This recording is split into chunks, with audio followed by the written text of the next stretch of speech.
Жума ичинде өлкө аймагында атталган жаңылыктардын топтому менен тааныштырып, Азия ТВ телеканалынын апталык программасы. Студияда мен Бакыт Бекболсунов. Саламатсыздарбы?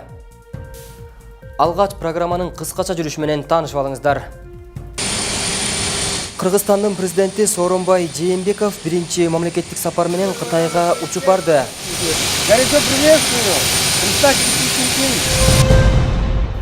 Буга улай эле Кытай Кыргызстанга алыс аймактарын таза суу менен камсыздоо үчүн $100 миллион бөлөт. Борбордо жаштар кыз ала качууга каршы. Кыз ала качуу салт эмес. Ысык көл облусунун эс алуучу жайлары сезонго даярбы? 8 пансионат ачылыр элек. Дүйнөлүк көчмөндөр оюндарынын алкагында эми жаш балдар да улуттук оюндар менен кабардар болушат. Жуманын шаршемби күнү 6-июнда Кыргызстандын президенти Сооронбай Жээнбеков биринчи мамлекеттик сапар менен Кытайга учуп барды. Кытай эл республикасына мамлекеттик визит менен барган Кыргыз республикасынын президенти Сооронбай Жээнбеков Кытай эл республикасынын төрагасы Си Цзиньпин менен жолугушту. Анда Кыргызстан менен Кытайдын ортосундагы кызматташтыктын олуттуу маселелери, аркыл чөйрөдөгү биргелешкен долбоорлорду ишке ашыруунун жүрүшү жана бардык багыттар боюнча өз ара аракеттешүүнү мындан ары өркүндөтүүнүн келечеги талкууланды.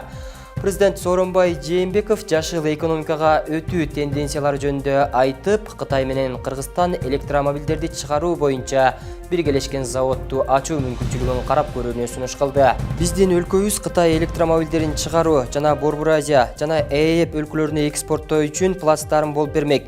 Сиздин бир алкак бир жол демилгегиздин алкагында аны ишке ашырууга мүмкүн экенин эске алганда, биздин ортобуздагы кызматташуунун бул багытын келечектүү багыт деп эсептейм деп белгиледи Сооронбай Жээнбеков. Ошону менен бирге эле билим берүү тармагында кызматташуу, маданий гуманитардык чөйрөдөгү өз ара аракеттешүүнүн маанилүү бөлүгү экенин баса белгиледи. Мамлекет башчысы Кытайдын жогорку окуу жайларында окуган студенттер үчүн квотаны көбөйтүү мүмкүнчүлүгүн карап көрүү өтүнүчүн айтты. Кыргыз республикасынын президенти Сооронбай Жээнбековдун Кытай эл республикасына мамлекеттик визитинин алкагында Кыргыз республикасы менен Кытай эл республикасынын ортосундагы ар тараптуу стратегиялык өнөктөштүктү орнотуу жөнүндө биргелешкен декларацияга кол коюлду. Буга катар эле президент Сооронбай Жээнбеков 7-июнда Кытай эл республикасына мамлекеттик визитинин алкагында Кытай эл республикасынын эл өкүлдөрүнүн бүткүл кытайлык жыйынынын туруктуу комитетинин төрагасы Ли Чанжу менен жана Кытай эл республикасынын мамлекеттик кеңешинин премьери Ли Кэцян менен жолугушууларды өткөрдү. 3 күнгө созулган өлкө башчынын Кытайга болгон расмий сапары бүгүн жыйынтыкталды. Мындан ары Жээнбеков 2018 жылдын 9-10 июнунда өтө турган ШКУга мүчө мамлекеттердин башчыларынын кеңешинин кезектеги жыйынына катышуу үчүн Синдау шаарына барды. Буга улай эле Кытай Кыргызстанга алыс аймактарын таза суу менен камсыздоо үчүн $100 миллион бөлөт. Кыргыз республикасынын туруктуу өнүктүрүү стратегиясынын улуттук кеңешинин катчысы Нурсулуу Ахмедова билдиргендей, аталган келишим күн мурун Кыргыз республикасынын президенти Сооронбай Жээнбеков менен Кытайдын төрагасы Си Цзиньпиндин жолугушуусунда макулдашылды. Кытай эл республикасынын төрагасы билдиргендей, Кыргызстанда быйыл региондорду өнүктүрүү жылы деп жарыяланды. Ошондуктан да айыл жергесинде жашаган калктын маселесин чечүү өзгөчө мааниге ээ. Биз тараптан жалпы суммасы $100 миллион түзгөн 48 долбоор сунушталды. Ал эми райондук борборлорду ичүүчү таза суу менен камсыз кылуу инфраструктурасын жакшыртууга багытталган. Аталган маселе боюнча Кытай тараптан колдоо болду деп билдирди ал. Сунушталган долбоордун башкы максаты Ахмедованын айтымында бир гана региондорду өнүктүрүү эмес, ал жакта жашаган калктын мүмкүнчүлүгүн кеңейтүүдө болуп саналат. Кыз ала качууга жана эрте турмуш курууга каршыбыз. Дал ушундай билдирүү менен Кыргыз республикасынын студенттери кыз ала качууга жана эрте турмуш курууга каршы экендиктерин билдирип чыгышты. Бишкек шаарында өткөрүлгөн бул акциянын катышуучулары эстафетаны башка облустарга да өткөрүп берүүгө ниеттенип жатышат. Ала качууну салт эмес, бул кылмыш экенин, жапайычылык экенин, адамды уурдоо экенин биз түшүнүп, жаныбыздагы досторубузга дагы түшүндүрүшүбүз керек. Бүгүн Бишкектеги борбордук аянтта биз жаштар кыз ала качууга жана эрте турмуш курууга каршыбыз аттуу флешмоб болуп өттү. Иш-чара билим берүү жана илим министрлигинин жана жаштар иштери, дене тарбия жана спорт боюнча мамлекеттик агенттигинин колдоосу менен Enactus Кыргызстан уюму тарабынан уюштурулду. Министр Гүлмира Кудайбердиева өз сөзүндө белгилегендей, Кыз ала качуу маселеси азыркы коомдун эң маанилүү маселелерден бири экендигин билдирди. Акыркы кайгылуу бурлай боюнча окуя Билим берүү министрлиги жана социалдык өнүгүү министрлигине тийиштүү болду. Ошондуктан бүгүнкүдөй флешмоб сыяктуу иш-чаралар башка региондордо да улантылса деген оюн билдирип өттү. Эң эле активдүү студенттик уюмдар биздин жогорку окуу жайларда азыр иштеп аткан ушул жаштар уюмдары дагы ушул демилге менен чыгып, акыркы баягы аябай кайгылуу окуя Бурулай боюнча болбоду эле, ошол боюнча өзүнүн демилгеси менен чыгышты. Биз аларды колдоп бүгүн мына ушул биздин Борбордук аянтта чогулуп атабыз. Бүгүнкү флешмоб бул Бишкекте башталып атат. Буюрса мына жакынкы арада бардык региондордо дагы өтөт деп мен ойлоп атам. Бүгүнкү иш-чаранын жүрүшү тууралуу Мирлан Парханов жаштар ала качууга болгон өз ой пикирлерин жана ошондой эле мамилелерин көрсөтүү максатында өткөрүлүп жатканын белгиледи. Ала качуу маселеси жаштар кыздардын жаш кезинен 18-ге толбой турмушка тийүү, ошол анан кийин үй бүлөлүк ошол зомдуктар болгондуктан ошол жаштар дагы биздин оюбуз бар, пикирибиз бар деген ойдо чогулду. Ошону колдоп биз дагы флешмобду билим берүү министрлиги анан биздин жаштар агенттиги ушул ойду колдоп ошол бүгүнкү Борбордук аянтта колдоп чогулдук. Флешмобко Бишкектеги жогорку окуу жайлардын студенттери катышты. Алар кыз ала качуу маселесине каршы болуп, өздөрүнүн позициясын айтууга келишкен. Жаштар ала качууну салт эмес, кылмыш катары көрөөрүн айтып жатышат. Кыз ала качуу салт эмес. Илгерки ата бабаларыбыз деле мисал келтирсек, Курманжан Датка деле алып качкан эмес, Курманжан Даткага сөйкө салып кудалап алып кеткен. Бул биздин заманда терс көрүнүш, туура эмес түшүнүктөр менен кыз ала качуу салт деп белгиленет. Бирок салт эмес, мен жеке оюм, бул кыз ала качуу кылмыш. Кыз ала качып бара жаткан адамды аеосуз жазалоо керек. Кыргызстанда көпчүлүк жарандарыбыз кыз ала качууну салт катары карап келишет. Мындан 10 күн мурунку Жайыл районундагы Бурулайдын мыкаачылык менен аяктаган өлүмү бул нерсеге толук түрдө сабак болушу керек. Ал эми 4-июнь күнү премьер-министр Мухаммедкалый Абылгазиев никеге туруу үчүн аялдардын эркине каршы ала качуу маселеси боюнча кеңешме өткөрүп, анда никеге күчтөп тургузуу, ошондой эле кыз ала качуу тажрыйбасы токтотулушу керек деп белгилеген. Ысык Көл облусунун аймагында жалпы 193 эс алуучу жайлар ишмердүүлүгүн жүргүзүп келсе, анын ичинен 111-нин өздөрүнүн саркынды сууларды тазалоочу курулмалары бар. Кыргызстандын туристтик мүмкүнчүлүктөрүн жакшыртууга жана коопсуздугун алдын алууда эс алуучу жайлардын экологиялык жана техникалык абалдары талапка жооп береби? Бул багытта жыл сайын жайкы сезонду ачуу алдында мамлекеттик экотех инспекциясынын кызматкерлери текшерүүдөн өткөрүп келишет. Быйылкы жылдын эсебинен да Ысык Көл районунун аймагында эс алуучу жайларга жалпыга маалымдоо каражаттарынын өкүлдөрү менен биргеликте текшерүү иштери жүргүзүлдү. Миллионго жакын эс алуучуларды кабыл алган Ысык Көл облусундагы жайкы туризм сезону башталып алдында турат. Бирок ошол эле учурда көл жээктеп жайгашкан пансионаттар, лагерлер, ден соолукту чыңдоочу жана катар-катар тизилген конок үйлөр келген эс алуучу туристтерди кандай шартта кабыл алышат? Деги эле жайкы сезонго даярбы? Анын ичинде көйгөй жараткан саркынды сууларды тазалоочу атайын тазалоо курулмалары иштеп жатабы?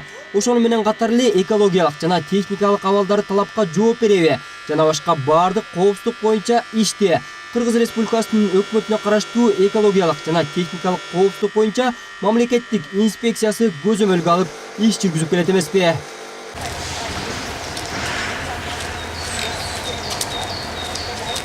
Үстүбүздөгү жылдын 5-июнь күнү мамлекеттик экотех инспекциясынын кызматкерлери жалпыга маалымдоо каражаттары менен биргеликте Ысык Көл облусунун түндүк тарабындагы эс алуучу жайлардын коопсуздугун жеринде барып көзөмөл жүргүзүшүп, текшерүүгө алышты.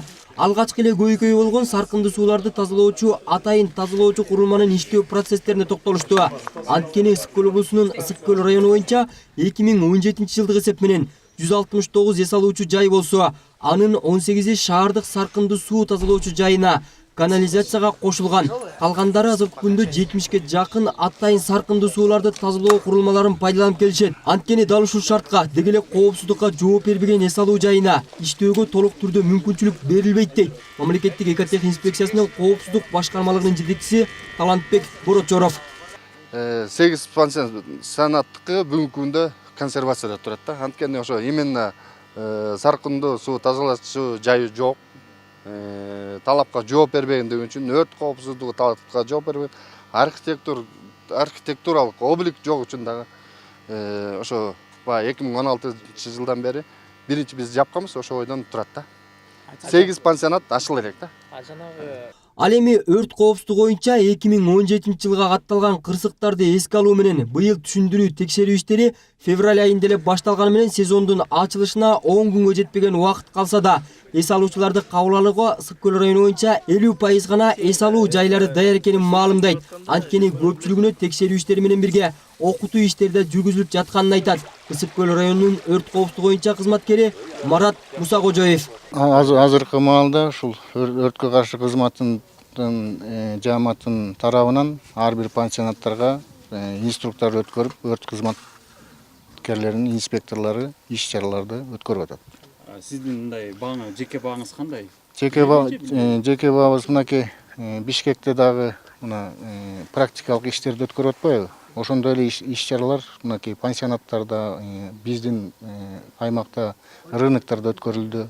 Ошондо ар бир жааматы өрт коопсуздугун сактоого жана өрт менен күрөшүүгө азыр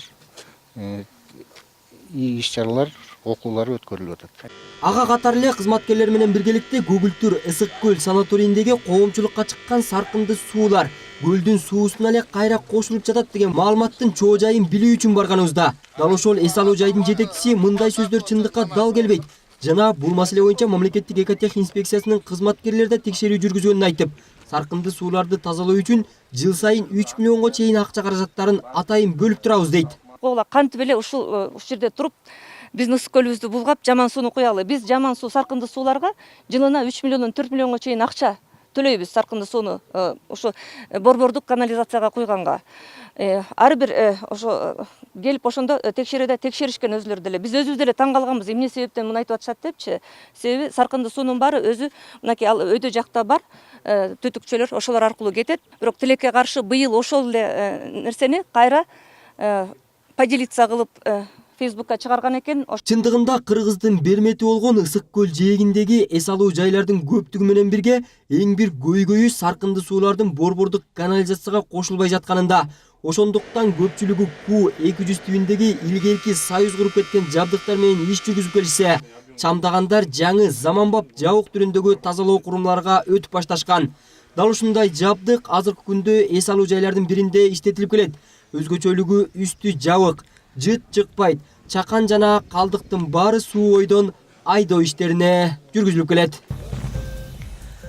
Иерусалим Израилдин борбору же Палестинанынбы? Дал ушул теманы талкуулоо үчүн уюштурулган тегерек стол болуп өттү. Бул иш-чарага Кыргызстандагы саясатчылар, эксперттер жана Иран мамлекетинин өкүлдөрү катышып, Иерусалимдин азыркы учурдагы ислам дүйнөсүнө тийгизген таасири жөнүндө кеп кылышты. 7-июнда Кыргызстандагы Каньюс агенттигинде Иерусалим Израилдин борбору же Палестинанынбы деген аталыштагы тегерек стол болду.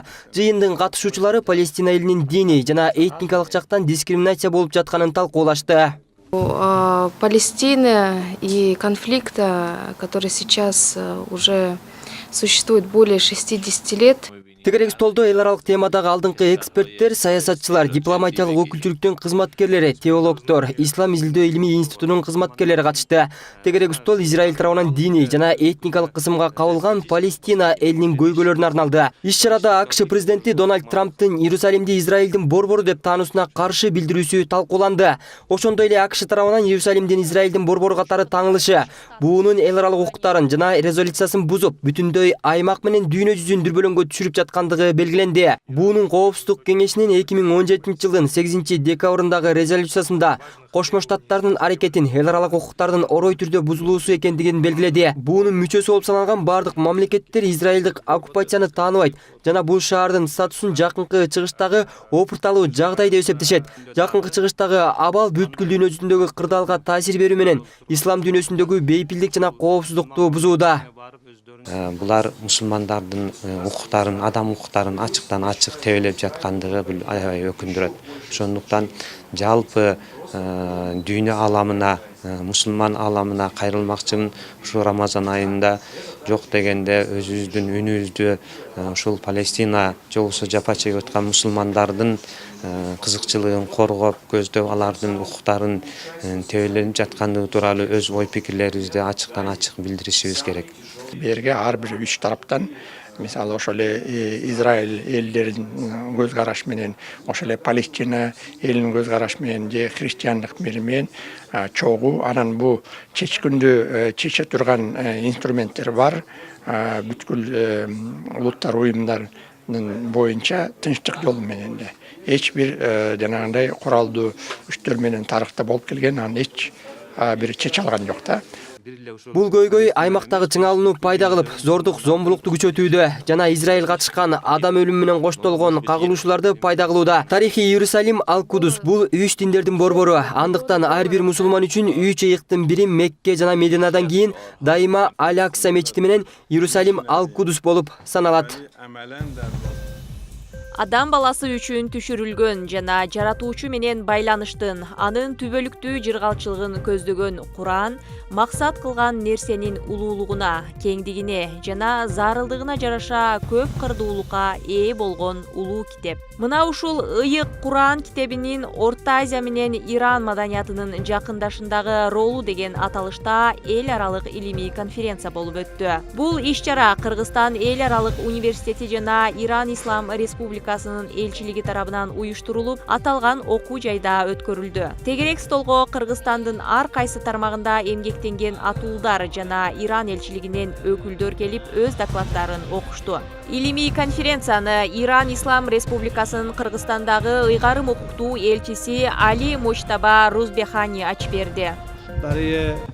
Урматтуу бүгүнкү иш-чаранын катышуучулары жана коноктору, сиздер менен кайрадан эл аралык илимий практикалык конференциядан жолугушуп жатканыма абдан кубанычтамын. Элдер арасында, маданияттар арасында тынчтыкты сактоодо ыйык Куранды негиз кылып алсак болот. Элчинин салтанаттуу түрдө саламдашып конференцияны ачып бергенден соң Кыргыз Республикасынын президентинин аппаратына караштуу Ыйман диний маданиятты өнүктүрүү фондунун жетекчиси Нуржигит Кадырбеков Курандын негизги мааниси адамды жакшы кулк мүнөзгө, адеп ахлакка үйрөтүү деп өз сөзүн толуктады. Куран бул бир жараткандын сөзү, бул акыйкат. Ким эгерде акыйкатка ишенсе, ошону амал кылса, Куран бардыгын бириктирет. Бул ыйман жагынан, адеп жагынан, жакшылыкка чакыруу жагынан, жамандыктан кайтаруу жагынан, дүйнөдөгү социалдык, экономикалык көптөгөн көйгөйлөрдү адилет жол менен чечүү жагынан, толеранттуулук жагынан, бири-бири түшүнүү жагынан, бири-бири колдоо коргоо жагынан, адамдык ыйык сапаттарды дагы да жетилдирүү, бышыруу жагынан элдерди бириктирет да. Дин, укук, политика аналитикалык борборунун жетекчиси Кадыражы Маликов өз докладын маданияттар ортосундагы диалог Куран призмасы аркылуу деген темада түшүндүрдү. Со стороны ислама и мусульман никогда не было. Ислам динин тутунган мусулман башка дин өкүлдөрүн жек көрбөйт. Бүгүнкү күндөгү геосаясаттагы проблема диндер арасындагы түшүнбөстүктүн айынан болуп жатат. Мисал келтире кетсем, эч качан ислам менен исламды жамыган экстремизмге барып жаткандарды чогуу карабашыбыз керек. Алар эки айрым. Именно с тем, что цивилизациялар ортосундагы диалогту чыңдоо, эл аралык кызматташтыкты бекемдеп, билим берүүнү жана маданиятты өнүктүрүү аталган иш-чаранын негизги максаты болду. Бүгүнкү иш-чаранын негизги максаты маданияттарды жакындаштырууну Курандын призмасын кароо. Бул иш-чараны Кыргызстан эл аралык университети уюштурду. Жана маданияттарды жакындаштыруу менен биз экстремизмдин алдын ала алабыз. Иш-чаранын аягында Кыргызстандан жана Иран Ислам Республикасынын өкүлчүлүгүнөн каарылар чыгып, Куранды кыраат менен окуп, конференциянын катышуучуларына өзгөчө руханий ыргак тартуулашты.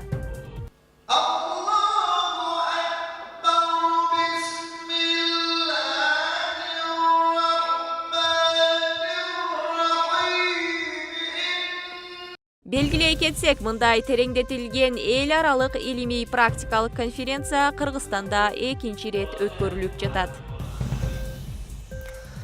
Бириккен Улуттар уюмунун Балдар фонду жана 3-чү дүйнөлүк көчмөндөр оюндарынын катчылыгы тарабынан уюштурулган Балдар оюндары кербени 5-июнда Кант шаарында старт алды.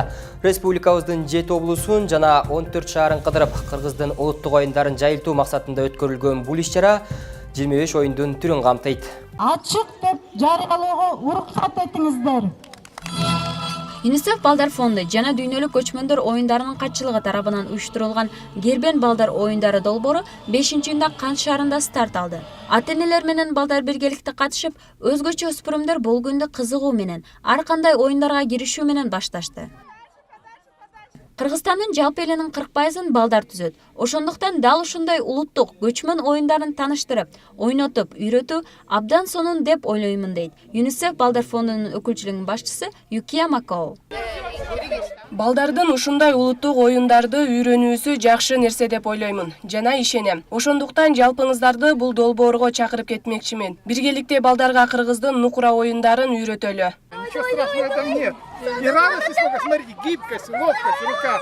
Вот смотрите, маленькая девочка, как... Бул оюн биринчиден баланын координациясын жакшы бекемдейт. Андан кийин бул көңүлүн көтөрөт бул оюн. Андан дагы эмне десем, көп нерселер калыптанат бул оюн. Гербенде кыргыздын улуттук аркан тартыш, чүкө, жаатуу сыяктуу жана башка түрдүү оюндары ойнотулду. Эң эле жөнөкөй айтканда канталамай деген, упай деген өкөйүм бар. Өкөө бирдей эле. Болгон айырмасы канталамайда кан кыпкызыл чүкө болот. Кыпкызыл чүкө болот. Кан таа турса талап кетет. Анткени бул эмне деген? Жөө киргенде канга ок тийип, хан мерт болгондо элин талап кетти, жерин талап кетти, малын талап кетти деген сөз да. Ал эми ошо кан таа турбай, ошол чик турса, чик менен атып алып, тигилердин келген ханын башчысын өлтүрүп, өзүнө колго чүрүп, элин жерин сактап калды деген маанини түшүндүрөт да. Көчмөн оюндарынын өзгөчөлүгү балдардын жакшы өсүүсүнө көптөгөн багыттары бар. Ошондуктан бул оюндар келечекте дагы ойнолсун деген максатта кружокторду уюштуруп турабыз деп билдирди. Чүй облусунун толук ыйгарым укуктуу өкүлүнүн орун басары Азиза Солтонбекова. Мындан тышкары биз дагы 3 айлык жарыялап атабыз. Чүй облусунда 3 айдын негизинде ушу бизде библиотекаларда, китепканаларда жана жалпы билим берүү мекемелеринде балдарга ушундай ар тараптуу биз бүгүнкү көрсөтүп жаткан көчмөндөр оюндарын андан тышкары да башка кружокторду уюштурабыз. Ана утуп бараткандан кийин кичине тартып бараткандан эми өлө жиним келип эми мындай тырышып атып утуп кеттим ушинтип эле. Мурда ойногонсуңбу? Мурда жок ойногон эмесмин. Жакты ошого оюн? Жакты. Гербен республикабыздын 7 облусунда жана 14 шаарында өткөрүлөт. Кийинки сапар 7-июнь күнү Чолпон Ата шаарында өткөрүлмөкчү. Уюштуруучулар каалоочуларга эшик ачык экенин кабарлашат. Улуу жазуучу, ойчул, коомдук жана мамлекеттик ишмер Чыңгыз Айтматовдун өмүрү жана чыгармачылыгы мурасы менен таанышуу максатында ошону менен бирге эле 90 жылдыгына карата эл жазуучусунун чыгармалары боюнча эл аралык сүрөт сынагы жаш өспүрүмдөр тарабынан келип түшкөн 2000дей сүрөттүн негизинде кароо сынак көргөзмө уюштурулду. Балдардын руханий өсүүсүнө түрткү берген иш-чаранын жүрүшү тууралуу Зинаида Алмазбекованын материалында. 5-июнь күнү Кыргыз Республикасынын Билим берүү жана Илим министрлиги менен биргеликте Балажан Республикалык эстетикалык тарбия берүү окуусулдук борбору тарабынан Гапар Айтиев атындагы Кыргыз улуттук көркөм сүрөт өнөр музейинде балдардын сүрөттөрүнүн көргөзмөсү болду. Бул иш-чара Чыңгыз Айтматовдун 90 жылдык мааракесине арналып, жазуучунун чыгармаларын балдар өзүнүн көз карашында чагылдырып тартышкан. Аталган сунак эл аралык деңгээлде өтүп жаткандыгына байланыш Казакстан, Орусия, Белоруссия, Өзбекстан, Украина жана ошондой эле республикабыздын бардык аймактарынан 8 жаштан 17 жашка чейинки жаш сүрөтчүлөрдүн 2000ге жакын эмгектери келип, мыктылардын мыктылары тандалып алынган. Ал эми жеңүүчүлөрдүн сүрөттөрү дал ушул музейде 1 айга чейин көргөзмө катары илинип турмакчы. Биздин улуу жазуучубуз Чыңгыз Төрөкулович Айтматовдун 90 жылдыгына арналган ушул көргөзмөнүн ачылышына катышып отурабыз. Бул көргөзмөгө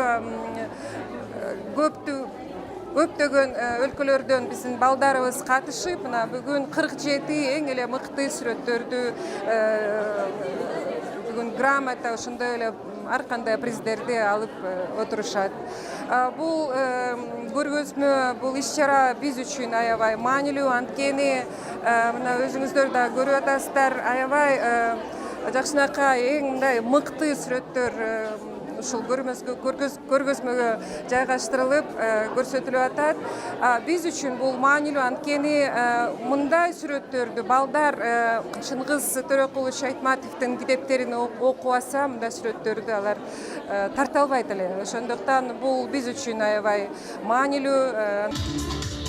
Көргөзмөдө жаш сүрөтчүлөр легендарлуу жазуучунун чыгармаларын өз алдынча ой жүгүртүү менен чагылдырып берүүгө аракет кылышкан. Улуу жазуучу, ойчул, коомдук жана мамлекеттик ишмер Чыңгыз Айтматовдун өмүрү жана чыгармачылык мурасы менен таанышуу, балдарды мекенди сүйүүгө, адамгерчиликке тарбиялоодо жазуучунун чыгармалары чоң таасир берет дейт Чыңгыз Айтматовдун карындашы Роза Айтматова. Бул балдардын сүрөтүн карап атып таң каласың. Балдар мындай сүрөттөрдү тартыш үчүн сөзсүз жана китепти окуш керек, китептеги образды түшүнүш керек, абдан терең түшүнгөнү көрүнүп турат. Китепти окуган, ошонун эмесине жараша сүрөттөрдү тартышкан, ушундай бир жакшы сүрөттөр бар экен. Мен абдан ыраазы болуп атам, бир жагы. Экинчи жагы жанагы балдарга кандай таасирин тийгизет? Албетте, эң жакшы жагынан таасир этет. Анткени китеп окуганга үйрөнүшөт. Окуганда жөн эле окуп кетпей, анын идеясын түшүнүшөт.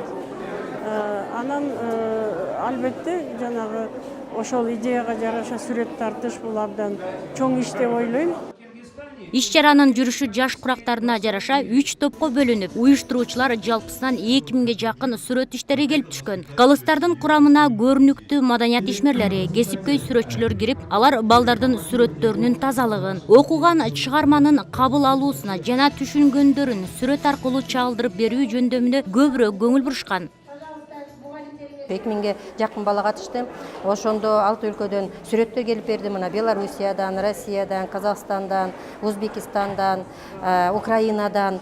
Анан биз өзүбүз сүйүнгөнүбүз ошол атат да, ошол жактагы ошо кичинекей балдар, өспүрүмдөр Чыңгыз Айтматовдун чыгармачылыгын окуп, ошол боюнча өзлөрү түшүнүгүн сүрөт аркылуу айтып бергенине карап турсаң, сүрөттөрдө аябай көп балдардын ички дүйнөсү ачылып атат. Бул ушул чыгармачылыкка салган идеяны балдар сүрөт катары айтып берип атышат. Жеңүүчүлөрдүн арасында Өзбекстан Республикасынан келген Камола Осмонбаева да бар. Ал Чыңгыз Айтматовдун чыгармаларын сүйүп окуурун жана таасирленип, бул сүрөттү тартканын жашырган жок. Республикасы Хорезм viloyati Gulen tumanidan tashrif buyurdim. Өзбекстан Республикасынын Хорезм облусунун Гулянт районунан келдим. Чыңгыз Айтматовдун 90 жылдыгына карата уюштурулган сүрөт кароосуна катышып, 1-орунду ээледим. Мынакей менин сүрөтүм. Бул сүрөт деңиз бойлой жорткан ала дөбөт чыгармасынан алынып тартылды. Это великий писатель не только Киргизстана, это великий писатель всех наших стран. Ошондой эле бул сынакка Орусия, Казакстан, Өзбекстандын өкүлдөрү катышып, Чыңгыз Айтматов дүйнөлүк жазуучу экенин жана анын орду тууралуу жылуу пикирлерин билдиришсе, Өзбекстанда Чыңгыз Айтматовдун ысмы көчөдө, мектептерде берилгенин жана ошондой эле жазуучунун 90 жылдык мааракесине арналган иш-чаралар өтөрүн баса белгилеп өттү. Признателен организаторам за приглашение. Жеңүүчүлөрдүн арасында биздин мекендеш кызыбыз да бар. Биз аны менен сыймыктанабыз. Улуу жазуучу Чыңгыз Айтматовдун 90 жылдыгына арналган иш-чара Өзбекстанда да кызуу өтүүдө. Университетте жазуучуга арналган буруштар, кароо сынактары өтүүдө. Президентибиз дагы колдоо көрсөтүп келет. Уюштуруучуларга терең ыраазычылык билдирем. Наши соотечественницы там она вот рассказывает, что Албетте, мындай кароо сынактардын өтүп турушу улуу жазуучу Чыңгыз Айтматовдун чыгармаларын жайылтууга, деги эле жаш мундарды китеп окуп, таалим-тарбия алуусуна жакшы үлгү болуп саналат.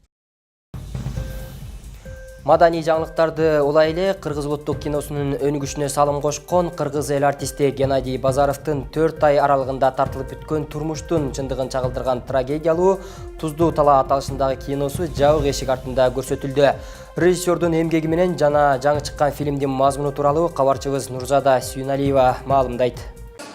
Борбор калаабызда 6-июнда кыргыз эл жазуучусу драматург Мурза Гапаровдун жаркын элесине арналган жана кыргыз телефильм студиясынын 50 жылдыгына, КТРКнын 60 жылдыгына карата кыргыз эл артисти Геннадий Базаровдун Туздуу тала аталыштагы кино тасмасынын жабык эшик артында ачылышы болду. Тасманын сценарийи Мурза Гапаровдун Туздуу чөл пьесасынын негизинде жаралганын жана андагы текстин бир да сөзү өзгөрүлбөгөнүн Геннадий Базаров өз сөзүндө белгилеп өттү. Бул кинону биздин алгачкы сыймыктанган жазуучубуз Мурза Гапаров агайдын пьесасы боюнча тартылды. Туздуу тала деген пьесасы боюнча. Мына метафоричный пьеса, мындай иносказательный. Анан биз эчтекени оңдогон жокпуз. Мурза агай кандай жазган ошойдон аракет кылдык баарын көрсөткөнү.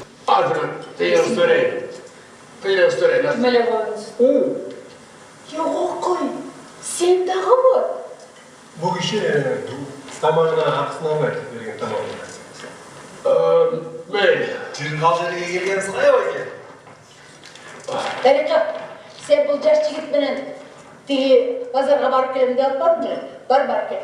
Фильмдин фабуласы эң жөнөкөй. Туздуу талаада ар кайсы кесиптен жана ар башка көз караштан турган 7 адам чогулган. Бирок бара-бара түзүлгөн кырдаал ар бир персонажды мен киммин, эмнеге жаралдым деген ойго түртөт. Сюжеттин соңунда айрымдарынын тагдыры трагедия менен аяктайт. Фильм пьеса сыяктуу эле метафоралык ыкмада, каймана түшүнүктө тартылган. Тасма көрүүчүлөргө гана эмес, роль жараткан актерлорго да башкача сезим калтырып, өзүнүн таасирдүүлүгүн калтырган. Чыгармачылык адам үчүн бұл чакырык, сахна, экран бұл биздин орубуз да. Мен мына ушу жерде туруп оразондуулугунда айтам.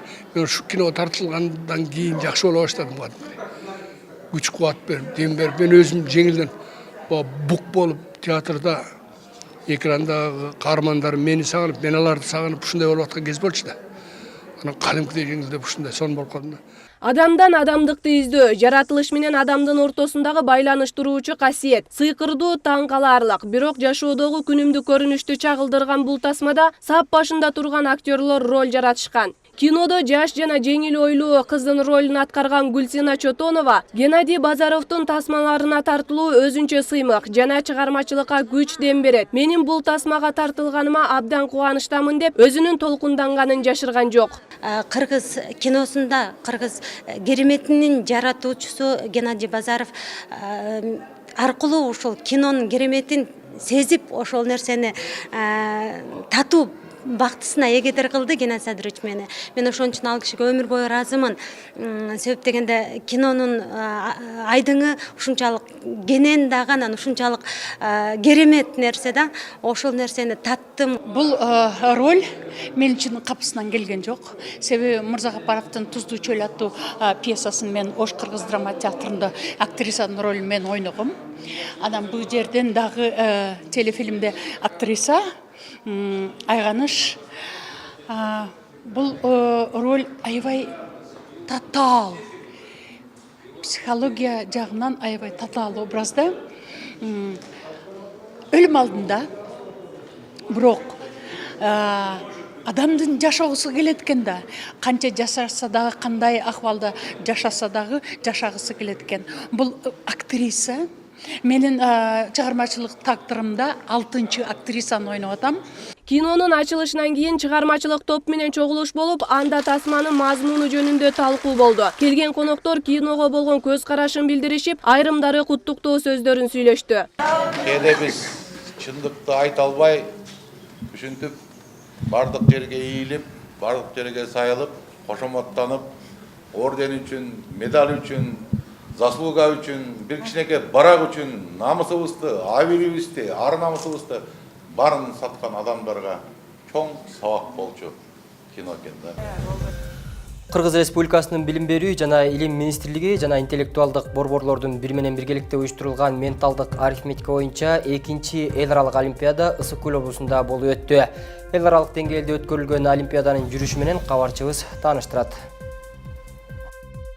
1-июндан 3-июнга чейин Кыргыз Республикасынын Билим берүү жана Илим министрлиги жана Звездочка интеллектуалдык өнүгүшү борбору менен биргеликте Ысык Көл областында 2-чи эл аралык менталдык арифметика боюнча олимпиада болуп өттү.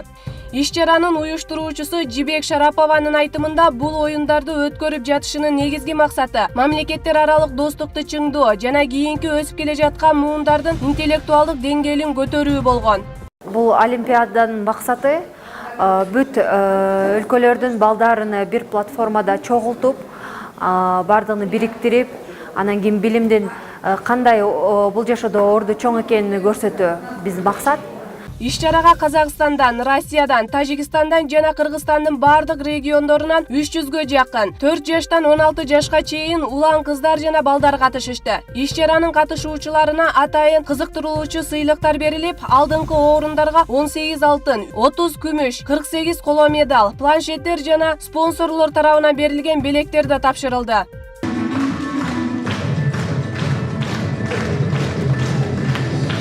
Луч и звездочки Каракуль Эсекеевой Садагуль Жаныбековне.